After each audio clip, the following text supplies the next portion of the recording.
todos también necesitan recibir la palabra. No menospreciemos al que sea entre nosotros el más pequeño, puede ser uno de los más sabios, a los que el Señor más se muestre. Amén. Iglesia, vamos a retomar nuestra serie expositiva del libro o la epístola a los Hebreos. ¿En qué capítulo vamos? Vamos a decir si lo recuerdan. Capítulo 7, muy bien, capítulo 7, así que puede ubicarse en ese capítulo. Ya llegamos al capítulo 7, muy bien. Ya hoy vamos a comenzar con el capítulo 7, con el favor de Dios. Vamos a darle gracias al Señor y a poner este momento de exposición de su palabra en sus manos. Que su Espíritu nos guíe. Amén. Estemos de acuerdo, iglesia. Padre, te damos la gloria en el nombre de Jesús y nos presentamos delante de ti, pidiendo tu dirección, el favor y la gracia de tu Espíritu Santo sobre nosotros, para que al momento de exponer tu palabra, Señor, sea eficaz y sea expuesta de una manera fiel, que sea entendida por todos nosotros y que tú hables a nuestros corazones así como lo has venido haciendo. Lo rogamos, lo pedimos y estamos de acuerdo en esto, Señor, en el nombre de Jesús. Amén. Amén. Estamos entonces ya en nuestro texto. Fíjense, el capítulo 7 tiene una particularidad. Me va a hablar de un solo tema durante todo el capítulo, pero como el capítulo es muy largo y comprende varios aspectos, entonces vamos a dividir el capítulo en dos partes para verlo entonces en dos predicaciones.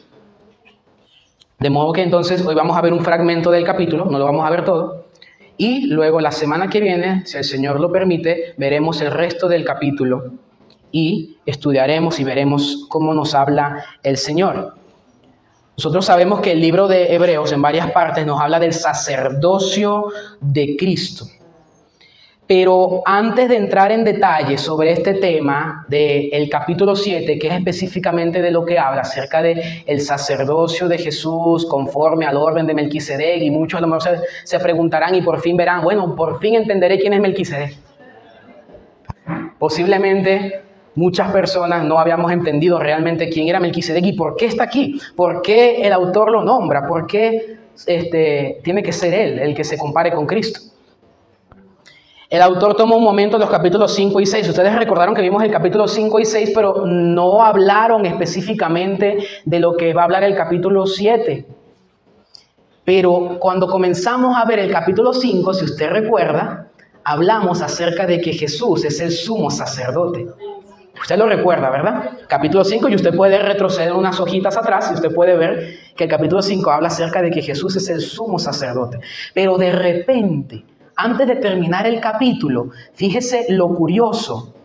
En el capítulo 5 de Hebreos, en el versículo 11, leemos el versículo 8 y luego vamos a ir bajando, ¿cierto? En el capítulo 5 dice, aunque era hijo, aprendió obediencia por lo que padeció, y habiendo sido hecho perfecto, vino a ser fuente de eterna salvación para todos los que le obedecen. De allí vino el título del sermón, Cristo, autor de eterna salvación. ¿Lo recuerdan? Muy bien. Y entonces dice, y siendo constituido por Dios como sumo sacerdote según el orden de Melquisedec. Allí vemos por primera vez ese nombre. Y uno ahí dice, ok. Pero ¿no les pareció extraño que de repente en el versículo 11 hizo como un paréntesis? Y dice, acerca de esto tenemos mucho que decir y es difícil de explicar, puesto que ustedes se han hecho tardos para oír. Ustedes ya deberán ser maestros, sin embargo, tienen necesidad todavía de recibir leche y no vianda. Entonces en el capítulo 6 los exhorta a que dejemos los rudimentos, las enseñanzas elementales, que no sigamos aferrados a ellas, sino que avancemos hacia la madurez. No es ignorarlas, es avanzar hacia la madurez. Entonces la exhortación que nos hace es un llamado a crecer espiritualmente y no alejarnos de Dios. ¿Por qué el autor hace esto? Porque sabe que lo que va a exponer en el siguiente fragmento o en la siguiente sección va a ser un tema difícil de explicar y de entender por cuanto ellos no habían alcanzado madurez. Por eso te digo, iglesia, en este momento, que a menos que tengas la disposición de crecer en madurez, no te va a interesar este tema, que es fundamental en nuestra fe, en nuestras convicciones. El capítulo 7 introduce a Melquisedec, un personaje misterioso, como que salió de la nada. Si alguien ha tenido oportunidad de leer la historia de Melquisedec, un hombre como que salió de la nada. Y ahorita vamos a revisarlo. De una manera misteriosa, Melquisedec aparece y tiene un significado profundo para nuestra comprensión de Cristo. Entonces veremos detalles como que Melquisedec fue rey y sacerdote, no se le menciona genealogía, descendencia. Esto es algo extraño. Y esto lo convierte en una imagen especial que Él nos va a apuntar a Jesucristo y su ministerio.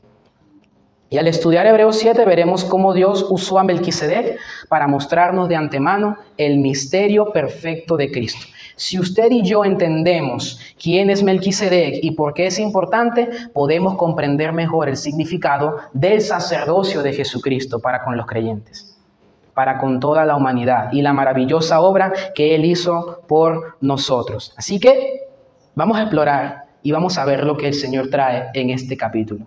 Vamos hoy a revisar solo los versículos del 1 al 10. Así que ubiquémonos entonces en el capítulo 7. Vamos a leer los versículos del 1 al 10. Dice la palabra de Dios así. Porque este Melquisedec, estoy leyendo en Nueva Biblia de las Américas, igual es la versión que tenga, puede seguirla. Este Melquisedec, rey de Salem, sacerdote del Dios Altísimo, que salió al encuentro de Abraham cuando éste regresaba de la matanza de los reyes y lo bendijo. Y Abraham le entregó el diezmo de todos los despojos. El nombre Melquisedec significa primeramente rey de justicia y luego también rey de Salem, esto es, rey de paz. Sin tener padre ni madre, sin genealogía, no teniendo principio de días ni fin de vida, siendo hecho semejante al Hijo de Dios, permanece sacerdote a perpetuidad. Versículo 4. Consideren pues la grandeza de este Melquisedec, a quien Abraham, el patriarca, dio el diezmo de lo mejor del botín. Y en verdad los hijos de Leví, que reciben el oficio de sacerdote, tienen mandamiento en la ley de recoger el diezmo del pueblo, es decir, de sus hermanos, aunque estos son descendientes de Abraham también. Pero aquel cuya genealogía no viene de ellos, recibió el diezmo de Abraham y bendijo al que tenía las promesas. Y sin discusión alguna, el menor es bendecido por el mayor. Aquí, ciertamente hombres mortales reciben el diezmo, pero allí los recibe uno de quien se da testimonio de que vive. Y, por decirlo así, por medio de Abraham, también Leví, que recibía diezmos, pagaba diezmos, porque aún estaba en los lomos de su padre cuando Melquisedec le salió al encuentro. Amén.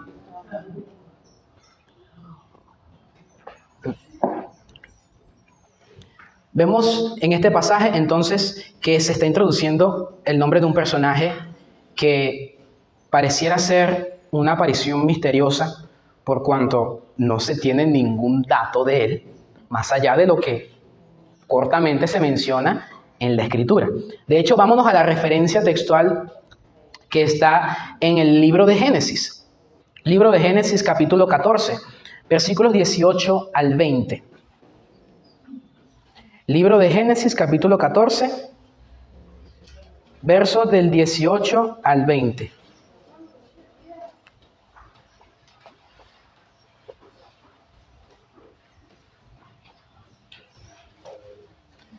¿Lo tenemos todo? ¿Amén? Muy bien. Vamos a comenzar a leer desde el verso 17 para ver entonces parte del contexto. Recuerden que este momento está situado en lo que es la Guerra de los Reyes. La Guerra de los Reyes fue un evento que sucedió los reyes de una parte del mundo contra los reyes de otra parte. ¿Bien? Por lo general, sí, fue una matanza, fue una pelea por el territorio.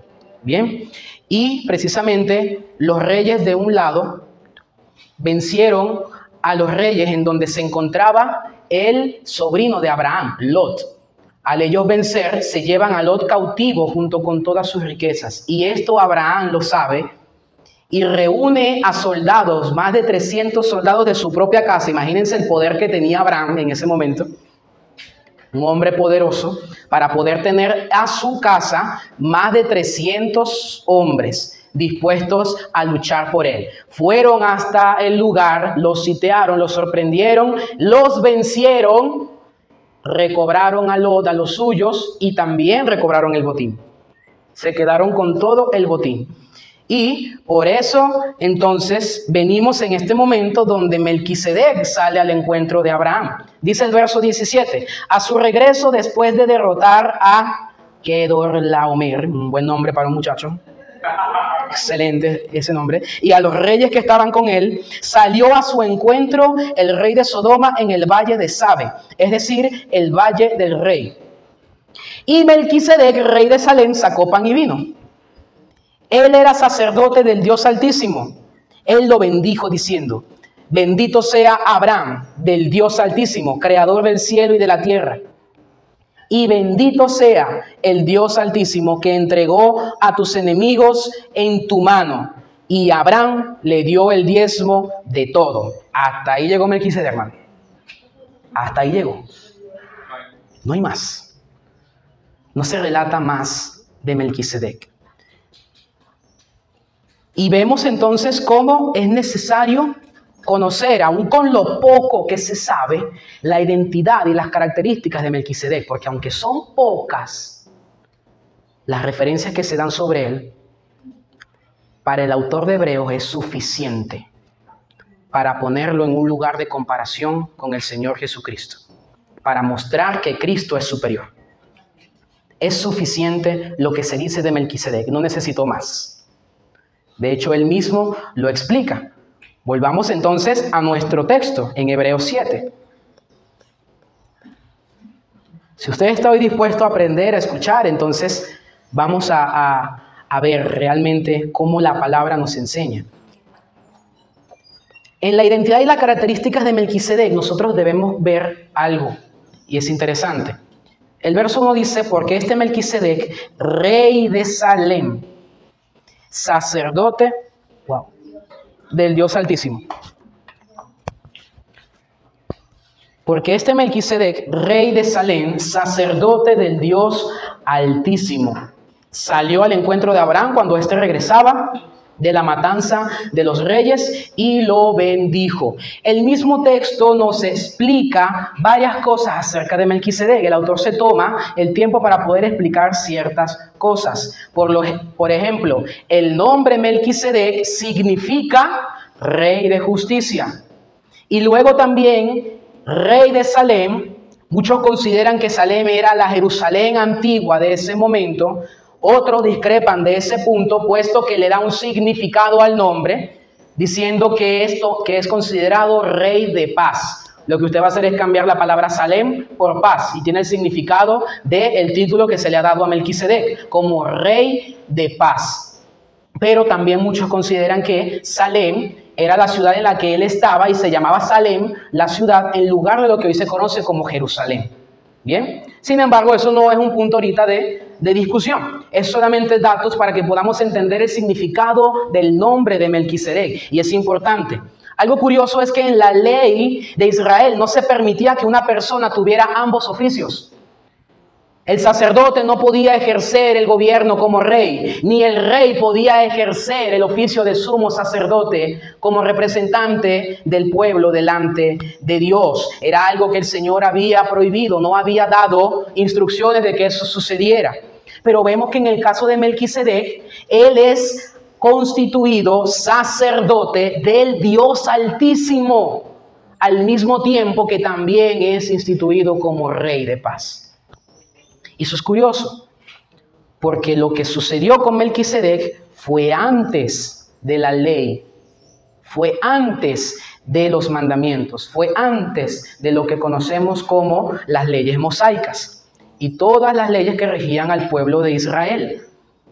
Al igual que en esos casos, por lo menos vemos el caso de Abraham, Abraham también era delante de Dios por su pueblo sacerdote, él ofrecía sacrificios. Vemos que él cuando sube con su hijo al monte, él va ¿a qué? A ofrecer el sacrificio y adorar al Señor. Otro ejemplo también podemos ver a Lot, que eran ejemplos de patriarcas en la antigüedad. Era una época en la que los patriarcas también asumían esos roles, esos oficios, y Dios lo permitía.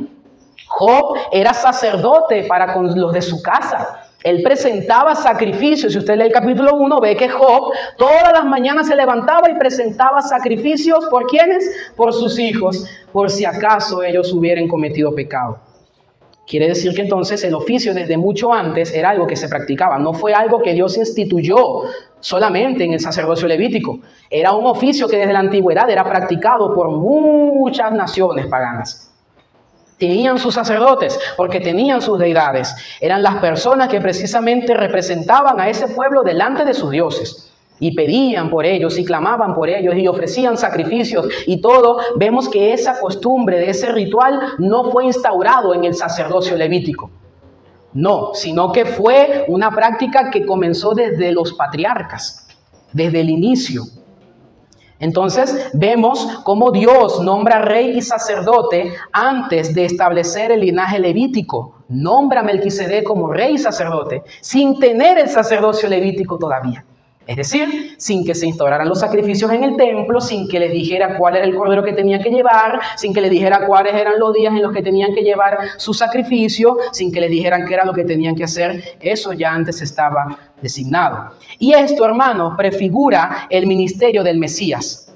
Búsquese Zacarías 6:13 para que usted vea cómo los profetas hablan acerca del ministerio del Hijo de Dios, del Mesías, de Jesucristo. Vamos a buscarlo. Zacarías 6:13.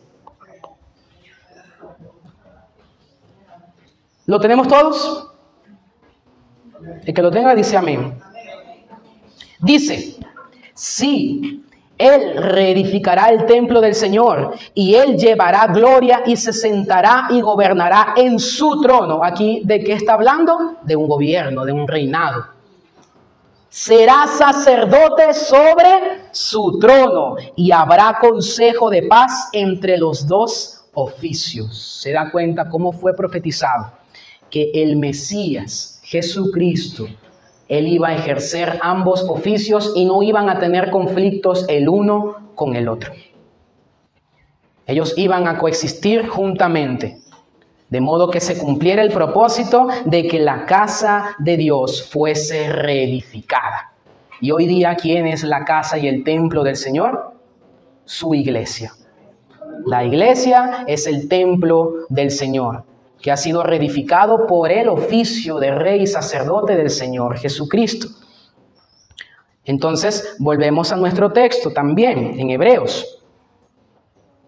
Vemos algo interesante. En el versículo 3 dice lo siguiente: sin tener padre ni madre y sin genealogía, no teniendo principio de días ni fin de vida, siendo hecho semejante al Hijo de Dios, permanece sacerdote a perpetuidad, es decir, para siempre.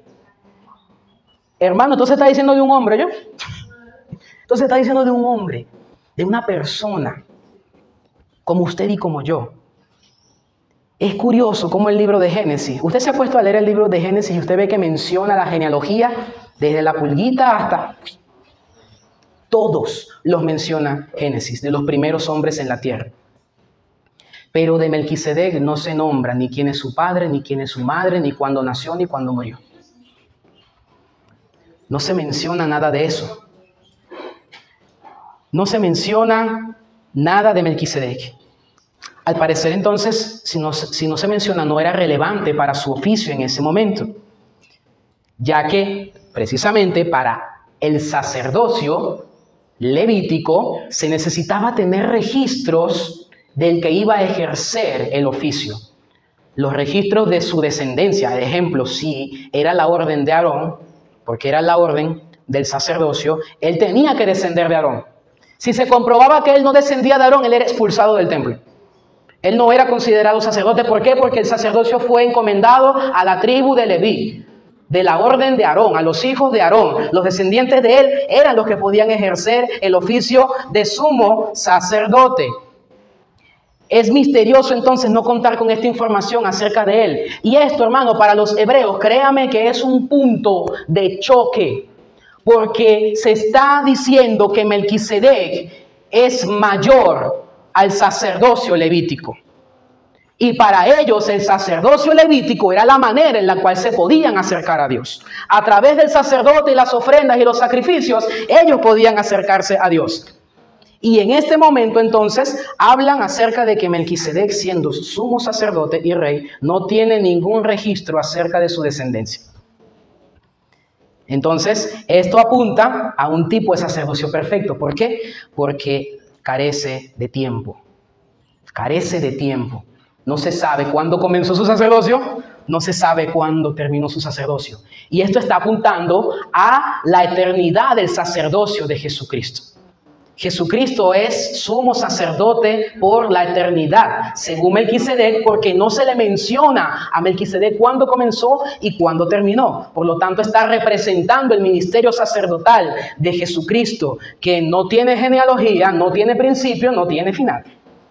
Su genealogía es la que se menciona en la carne, pero en cuanto a quién fue primero que él es primero que todos.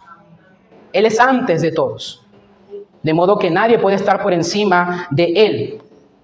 El sacerdocio de Aarón era hereditario, es decir, cuando la persona se le cumplía el tiempo o fallecía o se le cumplía su tiempo, entonces se traspasaba el oficio a otra persona que fuera heredera del oficio. Es decir, ese sacerdocio tenía un tiempo de inicio y un tiempo de su fin. Esa es otra diferencia. Vemos entonces también a este Melquisedec. Hermano, Melquisedec es un personaje impresionante. Como en tantas pequeñas y pocas frases y pocas letras, el autor de Hebreos lo está comparando con el sacerdocio de Cristo eternamente. Y es porque Melquisedec es un tipo de Jesucristo, hermanos. Para los que de repente no habían escuchado eso, me permito introducir este término porque es necesario entender que en la Biblia hay tipos de Jesucristo. Melquisedec es un tipo de Jesucristo eterno, no sujeto a la ley del linaje. Es decir, un tipo es un elemento del Antiguo Testamento designado por Dios para poder anticipar la revelación plena de algo mayor. Lo vuelvo a repetir, un tipo es un elemento del Antiguo Testamento designado por Dios para anticipar la plena revelación de Cristo. Melquisedec no es Jesucristo. Melquisedec representa a Jesucristo. Es diferente. Muchos creen que Melquisedec era una preencarnación de Jesucristo. Porque dice, tuvo que haber sido Jesucristo, porque no se menciona ni de dónde vino, ni para dónde fue, ni quién es su papá, ni quién es su mamá. La única manera de explicarlo es que fuera el Señor Jesucristo. No, el texto no dice eso. De lo contrario, no dijera que fue hecho semejante al Hijo de Dios. Y nadie puede ser hecho semejante a sí mismo. O eres tú o no eres tú. O eres él, o él es Melquisedec, o él es Cristo. Pero no puede ser los dos. Melquisedec representa a Cristo, prefigura a Jesucristo como nuestro eterno y superior sumo sacerdote. Él contrasta un sacerdocio temporal que tenía un tiempo y una fecha de vencimiento, como el sacerdocio levítico, con un sacerdocio que es eterno, que nunca va a terminar. Eso es lo que está contrastando Melquisedec.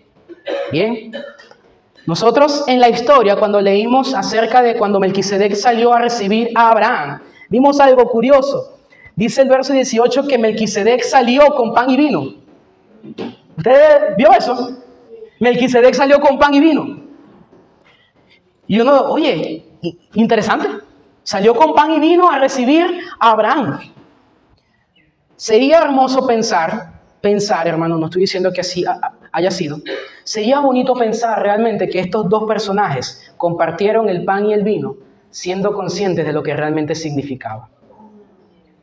Fuese sido hermoso pensar eso. No sabemos si ellos lo pensaron así. No sabemos si ellos lo vieron así o si ellos se gozaron por ese acto. Pero nosotros que tenemos la revelación completa, vemos pan y vino y nosotros inmediatamente nos trasladamos a la cena del Señor. Sin embargo, veamos esto en un sentido espiritual. Vamos a verlo en un sentido espiritual para que podamos, sí, comprender un poquito más la trascendencia del encuentro de estos dos personajes. No fue un simple encuentro. Se mencionó una sola vez, pero no fue un simple encuentro. Abraham representa la bendición que vendrá a todas las familias de la tierra que están en Cristo. Según Gálatas 3, 28 y 29. Donde dice el Señor que en Cristo no hay judío ni griego, no hay esclavo ni libre, no hay nadie, ¿sí? Precisamente delante de Dios que no pueda ser recibido para salvación, sino que todos los que están en Cristo son descendientes de Abraham. El verdadero pueblo de Dios se encuentra en todas las personas que están en Cristo Jesús. El verdadero pueblo de Dios son descendientes de Abraham. Y el Señor le prometió a Abraham: en ti será bendita todas las familias de la tierra. Vemos entonces a Abraham que en el sentido espiritual está aquí representando a las familias de la tierra siendo bendecidas a través de la promesa que el Señor le dio a él. Melquisedec, ya vimos que es un tipo de Cristo, es una figura de Cristo, como nuestro sumo sacerdote que intercede por nosotros delante de Dios. Dios no dejó la historia de Melquisedec allí, Él la había dejado allí en suspenso con un propósito. Usted va al Salmo 110:4. No importa. Usted va al Salmo 110:4 y allí se relata un salmo mesiánico. Se habla un salmo mesiánico que hace referencia a Jesucristo. Y dice en ese versículo lo que el autor de Hebreos cita más adelante. Porque el que prometió ha dicho: tú eres sacerdote para siempre según el orden de Melquisedec. ¿Vio que después de miles de años Melquisedec vuelve a salir al ruedo? Pero pareciera ser que no lo habían entendido, no lo habían comprendido. Porque de haberlo comprendido, el autor de Hebreos no tiene necesidad de volverlo a relucir en su epístola. Entonces, vemos según las Escrituras que Melquisedec representa al Señor Jesucristo. Tenemos entonces el encuentro entre el pueblo de Dios y el Señor Jesucristo, el Salvador del pueblo de Dios. Y el pan y el vino representan la institución de la cena del Señor. En un sentido espiritual, hermanos, pudiéramos decir que está siendo representado aquí el Evangelio, donde Jesús nos ofrece su cuerpo y su sangre para ser bendecidos con la vida eterna y tener comunión eterna con Dios a través de Él. En un sentido espiritual. No digo que ellos realmente lo hayan visto de esa manera. A lo mejor quién sabe si lo vieron o no lo vieron. Pero vemos que la representación a nivel espiritual está claramente aquí. Y es hermoso ver cómo desde la antigüedad ya el Señor había planificado todo su plan de redención y lo había estado revelando progresivamente. No lo comprendían en ese momento, pero luego que tenemos la revelación completa, lo entendemos. Desde el principio, Jesucristo estaba siendo mostrado. Desde el principio. Y esto no lo podemos ignorar, hermanos. La representación de Cristo en el Antiguo Testamento prepara el camino para un sacerdocio superior y eterno. Prepara el camino. Lo está preparando. ¿Recuerdan cuando Juan el Bautista decía que yo vine a preparar el camino del Señor? Él era la voz que clamaba en el desierto. Él allanaba las sendas para recibir al enviado de Dios. Siempre Jesús fue anunciado. Su venida nunca fue sorpresiva. Su venida, su manifestación nunca fue improvisada. El nuevo pacto no es una innovación. El Nuevo Testamento no es una respuesta de Dios al pecado del hombre. Porque desde el principio Jesucristo ya había sido mostrado. Desde antes de la fundación del mundo, Él nos apartó y nos escogió para ser santos y sin mancha, conforme a la imagen de su Hijo. No es casualidad, no fue una respuesta de Dios para la humanidad. Fue el propósito de Dios para con la humanidad. Si vemos el nuevo pacto como una respuesta y no como un propósito, entonces nosotros vamos a pensar que Dios está trabajando por partecitas porque no tiene todo el plan completo. Al contrario, Dios tiene todo el plan desde la eternidad, que fue manifestando y revelando progresivamente. Progresivamente. Conocer estas cosas nos llevan a considerar realmente los planes que Dios tiene y cómo en su providencia los va ejecutando. Él ejecuta sus planes y nada se interpone en el plan de Dios. Por eso usted está aquí hoy. Porque dentro del plan de Dios, Él lo vio a usted. Él lo amó primero a usted. Él tuvo misericordia de usted. Por eso usted está aquí. Es relevante para nosotros conocer los planes de Dios. No ignoremos el hecho de que estas cosas son importantes. Las consideramos pocas o las tomamos en poco. Ay, ¿quién es Melquisedec? No entiendo quién es él. Bueno, no creo que tenga mucha importancia, solo es un hombre. No, hermano, entienda. No seamos inmaduros para despreciar ciertas cosas de la Escritura que son importantes para nuestro crecimiento y madurez espiritual. Si nosotros seguimos avanzando en el texto, el orden de Melquisedec se demuestra como superior al orden del sacerdocio levítico. O vemos entonces una comparación. Se los muestro. Abraham le dio el diezmo a Melquisedec. Comenzando por allí, ya eso era una señal de que alguien es mayor que el otro. En la antigüedad, el que era mayor recibía del menor. En la antigüedad, el sacerdote recibía el diezmo del pueblo. En la antigüedad fue designado de esa manera. ¿Para qué? Para que precisamente el que daba fuese bendecido por el que recibía. Abraham reconoce que Melquisedec es mayor que él. Él lo reconoce porque si él no le fuese dado el diezmo y aceptado su bendición, entonces no fuese habido un reconocimiento de parte de Abraham para con Melquisedec. El pueblo judío siempre ha reconocido que Abraham es mayor. Ellos le dijeron al Señor Jesús, Abraham tenemos por padre. Y tú dices, entonces, ¿no conocemos al Padre? ¿Qué le dice el Señor Jesucristo? De eso lo vamos a ver más adelante. De cierto les digo que antes que Abraham fuese, yo soy. Quiere decir que hay alguien mayor que Abraham. Y para los judíos, Abraham era el personaje supremo de su fe, porque él era el padre de la nación de Israel. Él era el patriarca principal. Pero aquí vemos entonces que es Melquisedec el que bendice a Abraham. Usted lo puede ver en el texto de Génesis 14. Y dice que Melquisedec lo bendijo. Lo bendijo. El hecho de haber recibido la bendición de parte de Melquisedec le da a Abraham ya el consentimiento de que tú eres mayor. Bendíceme. Bendíceme. Dios me dio la promesa a mí, pero tú eres mayor. Eres sacerdote del Dios Altísimo. Sacerdote del Dios Altísimo. Era el título de Melquisedec, hermano. Pero fíjese algo más. Si nosotros vamos en el versículo 4, nosotros vemos aquí, consideren pues la grandeza de este Melquisedec, a quien Abraham el patriarca dio el diezmo de lo mejor del botín. Y en verdad, los hijos de Leví que reciben el oficio de sacerdote tienen mandamiento en la ley de recoger el diezmo del pueblo, es decir, de sus hermanos, aunque son descendientes de Abraham. Fíjese esto, Abraham recibe la promesa de la bendición, de él desciende Jacob, Isaac, los patriarcas, de ellos descienden las 12 tribus de Israel, se forma y se constituye la nación de Israel, y Dios le da a cada una de las tribus una función, y a la tribu de Leví le da la función de asumir el sacerdocio.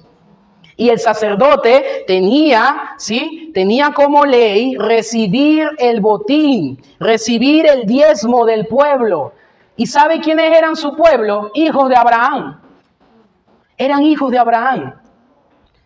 Pero le pregunto algo, ¿Melquisedec de quién recibió el diezmo? De Abraham. ¿Y Melquisedec era descendiente de Abraham? No lo era, no lo era. De entrada porque no se menciona de quién era descendiente. Entonces vemos aquí que Leví recibe el oficio de sacerdote y según la ley recoge el diezmo. Pero aquel cuya genealogía no viene de ellos recibió el diezmo de Abraham y bendijo al que tenía las promesas. Entonces, cuando vemos nosotros en el versículo 9 dice, y por decirlo así, por medio de Abraham, también Leví, que recibía diezmos, pagaba diezmos, porque aún estaba en los lomos de su padre cuando Melquisedec le salió al encuentro. Entonces, entre Leví y Melquisedec, ¿quién es mayor? Melquisedec. ¿Por qué? Porque Leví también diezmó a Melquisedec a través de Abraham. Él estaba en sus lomos. Él estaba en sus lomos. Es un principio que se aplica precisamente incluso desde la caída. Porque Adán pecó, todos pecamos. Porque Cristo pagó nuestro pecado. Nosotros todos podemos entrar al reino de Dios, los que creemos y confiamos en Él. No hay otro sacrificio que hacer. Así como fue suficiente el pecado de Adán para condenarnos, fue suficiente la muerte de Cristo para reconciliarnos. Fue suficiente. Fue suficiente. Leví entonces diezmó a Melquisedec a través de Abraham, lo que hace a Melquisedec superior en su sacerdocio. Entonces vamos viendo cómo Melquisedec es superior, relevante. Y como es relevante, está siendo tomado en cuenta, ¿para qué? Para representar al Señor Jesucristo en su sacerdocio. Esto tiene unas implicaciones, hermano. La transición de un sistema ceremonial a un ministerio redentor y perpetuo. Antes había un sistema de ceremonias. Ahora, hermanos, estamos bajo un orden que presenta al Señor como el sumo sacerdote. Un ministerio redentor y perfecto. El ministerio de Jesús, en pocas palabras, hace lo que el sacerdocio levítico y el sistema ceremonial nunca pudo hacer. Él logra reconciliar al hombre con Dios. Y esto lo veremos un poquito más adelante. Pero también entonces vemos cómo el diseño divino prepara el escenario para Cristo como sumo sacerdote eterno. Como les dije, no es hereditario. No es hereditario. El hecho de que no sea hereditario, entonces le hace perpetuo. De hecho, en el versículo 3 de Hebreos, ¿sí?, habla acerca de esto, que permanece sacerdote a perpetuidad, para siempre. Según el texto, Melquisedec sigue vivo, ¿verdad? Según el texto, pareciera que Melquisedec sigue vivo, no ha muerto. Pero está representando al Señor Jesucristo, quien es el principio y el fin, el alfa y la omega, el eterno. Lo está representando, así como se menciona de Melquisedec. Así es el ministerio de Jesús. Es así, eterno. No tiene principio ni fin. Es designado por Dios. El Señor Jesús dijo, yo no hablo por mi cuenta propia. Yo fui enviado de Dios. Yo fui enviado por el Padre. Todo lo que el Padre me dice, yo lo digo. Todo lo que el Padre me dice que haga, yo lo hago. Yo no hago nada por mi propia voluntad, sino que hago todo lo que veo hacer al Padre. Esas fueron las palabras de Jesús. Él nunca vino por su propia voluntad. Esto los hebreos tenían que entenderlo, hermanos. Para los hebreos no había otro mayor que Abraham, y eso lo dijimos. Por ellos entonces vemos cómo Melquisedec no era descendiente de Abraham. Fue nombrado sacerdote del Dios Altísimo siendo superior. Él fue nombrado por Dios. Para los hebreos el sacerdocio levítico tenía un principio y un fin. Y vemos que esto no se cumple en Melquisedec. Pero si los hebreos comprendían esto, mis hermanos, si los hebreos comprendían esto, entonces podrían comprender la verdad acerca del sacerdocio de Cristo. Pues de esta misma manera es que Cristo es sumo sacerdote. ¿A qué estaban siendo tentados ellos? A volver al sistema sacrificial. Estaban siendo tentados a retroceder, a volver a los rituales judíos. Estaban siendo tentados a abandonar a Jesucristo. Estaban siendo tentados a darle la espalda. Y aquí el autor les está diciendo, hey, mira, ¿tú crees que el sacerdocio levítico, es lo que te va a salvar? Te muestro un orden sacerdotal mayor, si eso es lo que te interesa. Hermano, entienda que para el judío el sistema sacerdotal era súper importante. Era indispensable para tener comunión con Dios. Y el Señor les dice, ¿tú crees que es en ese sistema? Te muestro una orden superior que no tiene fecha de inicio ni de fin. Te muestro a alguien mejor. Te muestro a un sacerdote que no ha cometido pecado y que puede satisfacer de una vez y para siempre tu deuda para conmigo. Te lo muestro, Jesús. Te lo muestro. Es el único que puede hacer delante de los hombres y de Dios lo que el sacerdocio levítico no pudo hacer. El sacerdocio levítico representaba una sombra de lo que había de venir, hermano. De lo que había de venir. Esto nos tiene que llevar a reflexionar entonces en algo. En la comparación entre el sacerdocio de Cristo y el de Melquisedec, vemos un cumplimiento del modelo sacerdotal de Melquisedec en Jesucristo. Por medio de Cristo, nosotros podemos acercarnos a Dios. Los nombres de Melquisedec, ¿no se habrá puesto a pensar que representan la obra de Jesucristo? Él es nuestra justicia y Él es nuestra paz. Él es nuestra justicia, por medio de quien tenemos paz para con Dios. Cristo logra con su sacerdocio lo que Aarón no logró con el suyo: justificar al hombre y hacerle estar en paz con Dios. Porque Aarón tenía que estar de pie en el tabernáculo todo el día esperando las ofrendas para poder presentar sacrificios delante de Dios. Y al día siguiente tenía que volver a hacer lo mismo, por cuanto no era suficiente. No era suficiente lo que Aarón hacía. No fue suficiente. De hecho, veremos más adelante cuando entremos en la segunda parte del texto, en la semana que viene, veremos cómo era necesario el cambio de ley, porque la primera ley no perfeccionó a nadie. Está en el texto y léalo para que veamos lo interesante y lo importante de reconocer esto. Mire lo que dice el Salmo 85:10. La misericordia y la verdad se han encontrado. La justicia y la paz se han besado. Poéticamente maravilloso. Isaías 32:17. La obra de la justicia será paz. Y el servicio de la justicia, tranquilidad y confianza para siempre. Para siempre. No hay duda en las promesas de Dios. No hay error en ello.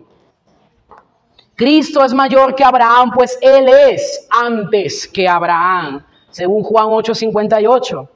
Por tanto, así como Abraham fue bendecido por Melquisedec, nosotros somos bendecidos en Cristo y por Cristo con toda bendición espiritual, ubicada en las regiones celestes.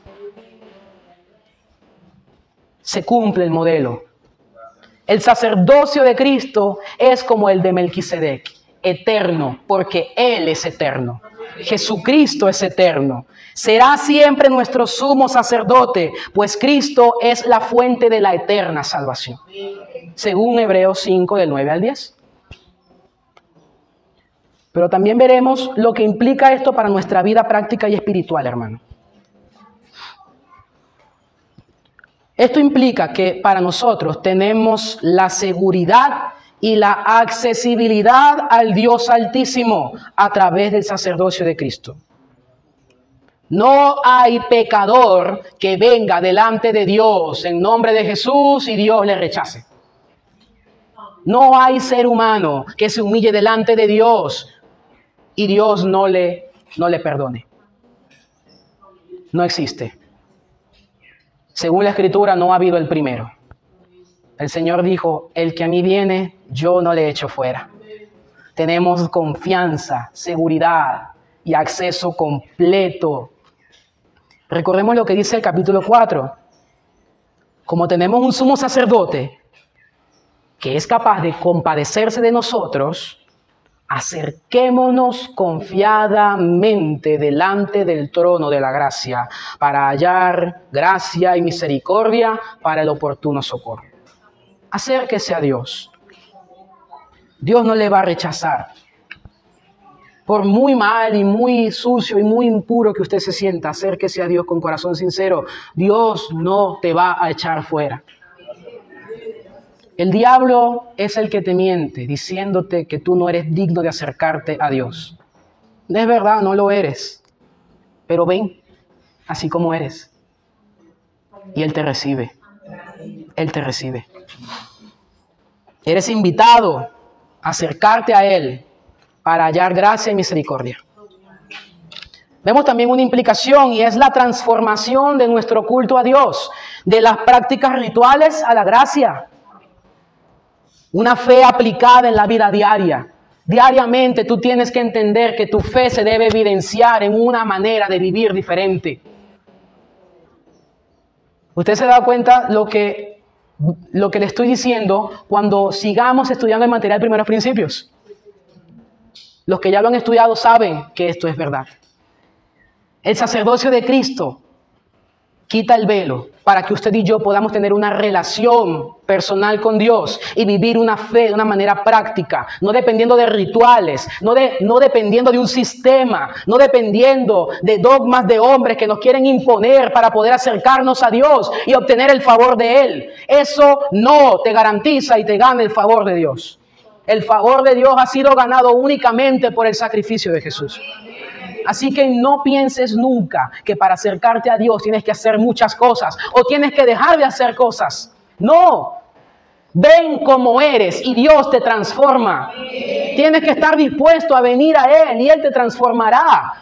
¿Cuándo vas a esperar? ¿Cuánto más vas a esperar? Es que yo todavía no puedo porque no siento el deseo, porque siento que tengo muchas cosas que todavía debo cambiar, porque debo enterrar a mi padre primero, porque debo ir a ver a mi, porque debo hacer esto. El sacerdocio de Cristo te abre el velo, te abre la puerta al lugar santísimo. Tienes acceso completo. Nada te lo impide. Es suficiente, hermano, el sacrificio de Cristo para limpiar tus pecados. Nunca los sacrificios fueron suficientes para Dios. El salmista dijo, tú no quieres sacrificio, Dios, que yo los daría. Tengo para darlos. Mas tú no desprecias a un corazón contrito y humillado. El sacrificio de Cristo, ese fue el único sacrificio capaz de ser satisfactorio para Dios. Solo a través de Él tenemos paz con Dios y somos justificados. Pero hermanos, entonces como iglesia, ¿sería relevante para nosotros vivir esto a la luz de una vida de comunidad? Sí lo es, pero ¿cómo lo haríamos? Es importante, hermanos, que nosotros conozcamos que Jesús es el sumo sacerdote que está dispuesto a interceder por nosotros día y noche, por siempre y para siempre.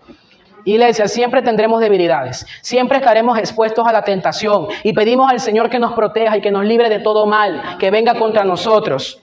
Sin embargo, si en algún momento el Señor permitiera la tentación, tenemos un abogado también para con Él. Si acaso es que llegásemos a caer, no te alejes, porque dice la palabra que nosotros debemos orar unos por los otros. ¿Para qué? Para que permanezcamos. Oren y velen para que no entren en tentación. La vida de iglesia es importante. ¿Sabe por qué, hermano? Porque ahora nosotros aquí en la tierra somos sacerdotes del Dios Altísimo. Primera de Pedro 2, 8, 9 dice que nosotros somos real sacerdocio. Hermano, maravilloso.